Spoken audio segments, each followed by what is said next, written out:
నిరుద్యోగుల ఐక్యత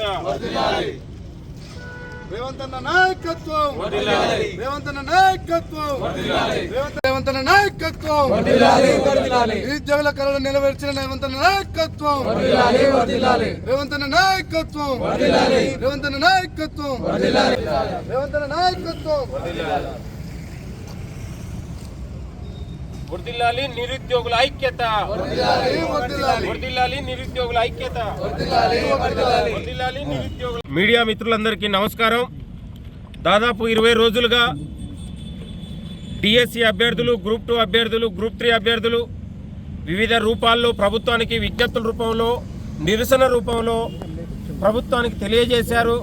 కాబట్టి వాళ్ళ డిఎస్సి, గ్రూప్ 2 2 రోజుల వ్యవధిలోనే పరీక్షలు జరుగుతున్నటువంటి పరిస్థితుల్లో మెజార్టీ విద్యార్థులు, నిరుద్యోగులు 5 లక్షల మంది నిరుద్యోగులు గ్రూప్ 2కు అప్లై చేసినటువంటి సందర్భంలో వాళ్లకు వెసులుబాటు కల్పించాలని రాష్ట్ర ప్రభుత్వానికి పదే విజ్ఞప్తి చేస్తున్నటువంటి పరిస్థితుల్లో రాష్ట్ర ప్రభుత్వం, ముఖ్యమంత్రి గారు రేవంత్ రెడ్డి గారు నిరుద్యోగుల పట్ల చిత్తశుద్ధితోని జాబ్ క్యాలెండర్ విడుదల కోసం, తెలంగాణలో నిరుద్యోగ నిర్మూలన కోసం ముఖ్యమంత్రి గారు ప్రయత్నం చేస్తున్నటువంటి సందర్భంలో గ్రూప్ 2 అభ్యర్థుల విజ్ఞప్తిని మన్నించి ఇవాళ డిసెంబర్ వరకు వాయిదా వేయడం జరిగింది.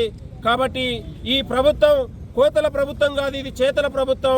గత ప్రభుత్వం 10 ఏళ్లలో ఉద్యోగాలు ఇవ్వకుండా నిరుద్యోగుల్ని ఇబ్బంది పెట్టింది. కాబట్టి ఇవాళ 6 నెలల్లోనే 30,000 ఉద్యోగాలు భర్తీ చేసి ఇవాళ దాదాపు 11,000 పోస్టుల్ని డిఎస్సి పోస్టులు భర్తీ చేసి ఎగ్జామ్స్ జరుగుతూ ఉన్నాయి. 783 పోస్టులు గ్రూప్ 2ని విడుదల చేసింది, 563 గ్రూప్ 1 విడుదల చేసింది. కాబట్టి ఈ ప్రభుత్వం నిరుద్యోగులకు ఉద్యోగాలు ఇవ్వడానికి చిత్తశుద్ధితో పనిచేస్తూ ఉంది. రానున్న కాలంలో తెలంగాణలో ఉద్యోగాల భర్తీ మొత్తం కూడా జాబ్ క్యాలెండర్ భర్తీ ద్వారా విడుదల చేయబోతా ఉంది. రేపు అసెంబ్లీలో జరిగే సమావేశంలో జాబ్ క్యాలెండర్ తీర్మానం చేయబోతా ఉంది. కాబట్టి విద్యార్థులారా, నిరుద్యోగులారా, మీరు ఆందోళనలు చేయాల్సిన అవసరం లేదు, పోరాటాలు అవసరం లేదు. మీ యొక్క విజ్ఞప్తి, చిన్న వినతి పత్రం, ఒక లెటర్ ఇస్తేనే ప్రభుత్వం మీ పట్ల స్పందించడానికి ఈరోజు గ్రూప్ 2 వాయిదా నిదర్శనం అని కూడా ఈ సందర్భంగా గుర్తు చేస్తూ ఉన్నాం. కాబట్టి నిరుద్యోగులందరూ కూడా రేపు 5 ఏళ్ల పాటు ఈ ప్రభుత్వానికి అభివృద్ధి కోసం ఇవాళ మీరు కూడా అండగా ఉండాల్సిన అవసరం ఉంది. మీ సహకారం వల్లనే తెలంగాణలో కాంగ్రెస్ పార్టీ అధికారంలోకి వచ్చింది. కాబట్టి నిరుద్యోగులకు ఉద్యోగాలు ఇచ్చే ప్రభుత్వం కాబట్టి మీరు కూడా ప్రభుత్వానికి అండగా ఉండాలని కోరుతా ఉన్నాను. అసలైన తొలి వెలుగు. ఫాలో వాట్సాప్ @తొలి వెలుగు official.